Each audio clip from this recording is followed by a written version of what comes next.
নমস্কার বন্ধুরা, পিয়ালির রান্নাঘরে আপনাদের সকলকে জানাই স্বাগত।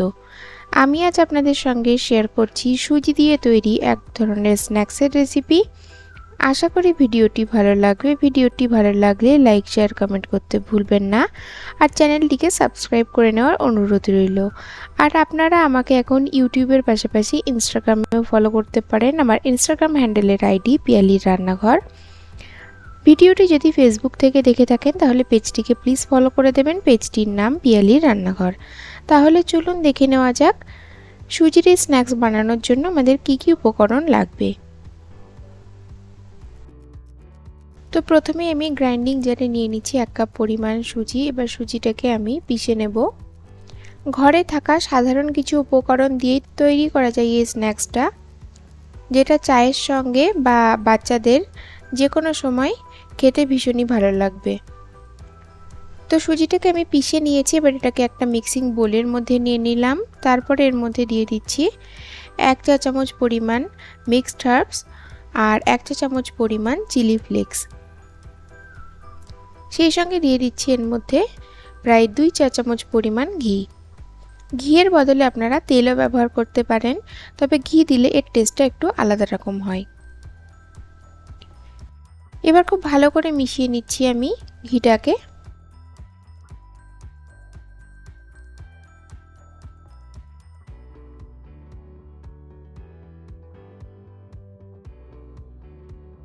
এবার এর মধ্যে দিয়ে দিচ্ছি 1/2 চা চামচ পরিমাণ লবণ।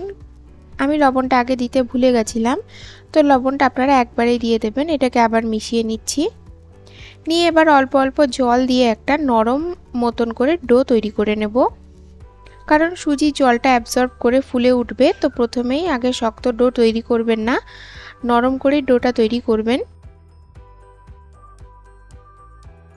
এবার ডোটাকে আমি মিনিমাম 15 মিনিট মতন রেখে দেব, যাতে সুজিটা জলটা অ্যাবজর্ব করে ভালো করে ফুলে ওঠে।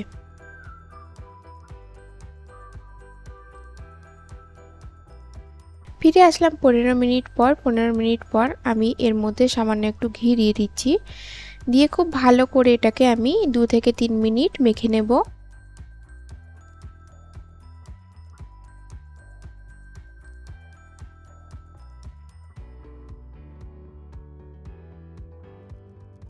সুজিটাকে আমি খুব ভালো করে মেখে নিয়েছি। এবার এর থেকে আমি দুটো সমান আকারের লেচি কেটে নিচ্ছি।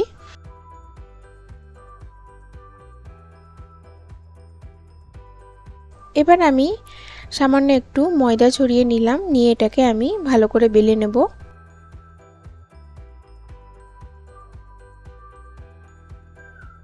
ঘুরিয়ে ঘুরিয়ে একদম পাতলা করে এটাকে বেলতে হবে। দেখুন আমি দেখিয়ে দিচ্ছি, ঠিক এতটাই পাতলা করে এটাকে বেলতে হবে। যেহেতু আমি ময়দা অ্যাপ্লাই করেছিলাম, সেহেতু এটা খুব সহজেই উঠে আসবে।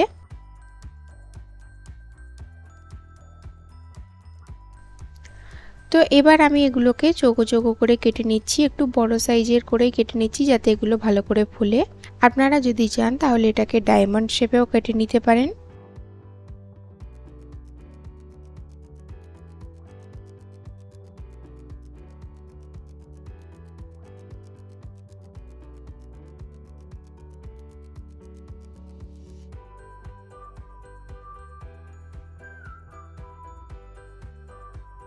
দেখুন খুব সহজেই এগুলো উঠিয়ে নেওয়া যাচ্ছে।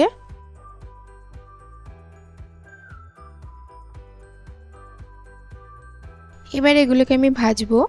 তো কড়াইয়ে তেল গরম হতে দিয়েছিলাম, তেলটা মিডিয়াম ফ্লেমে করে দিয়েছি এখন আমি। এবার আমি এর মধ্যে একে একে এই সুজির নিমকিগুলোকে দিয়ে দিচ্ছি, আর এগুলোকে গোল্ডেন কালার না হওয়া পর্যন্ত ভেজে নেব। একসঙ্গে কিন্তু অনেকগুলো দিয়ে দেবেন না, তাহলে কিন্তু ভালো করে ফুলে উঠবে না। এগুলোকে অল্প অল্প দেবেন, আর এইভাবে হালকা হালকা করে এগুলোর ওপর একটু তেল দিতে থাকবেন। দেখবেন এগুলো খুব ভালো করে ফুলে উঠেছে। উল্টে পাল্টে এগুলোকে ভেজে নেব, কিন্তু গ্যাসের ফ্লেমটা মিডিয়ামেই রাখবো। তো দেখুন এগুলো গোল্ডেন হয়ে গেছে। এবার আমি এগুলোকে তেলটা ঝরিয়ে তুলে নিচ্ছি। এগুলোকে আপনারা এয়ারটাইট কন্টেনারে ভরে অনেক দিন পর্যন্ত রেখে দিতে পারেন, তবে এয়ারটাইট কন্টেনারে ভরার আগে সম্পূর্ণ ঠান্ডা করে তারপরে ভরবেন। বাকি নিমকিগুলোও আমি একই প্রসেসে ভেজে নিচ্ছি। দেখুন আওয়াজটা শোনাচ্ছি আপনাদের, কতটা ক্রিস্পি হয়েছে। বাড়িতে অবশ্যই ট্রাই করবেন এবং আমাকে জানাতে ভুলবেন না যে আপনাদের কেমন লাগলো। বাড়িতে যদি ট্রাই করেন আমাকে ইনস্টাগ্রাম অথবা ফেসবুকে ট্যাগ করতে ভুলবেন না। তাহলে আজ আসি, আবার দেখা হবে নতুন রেসিপি নিয়ে।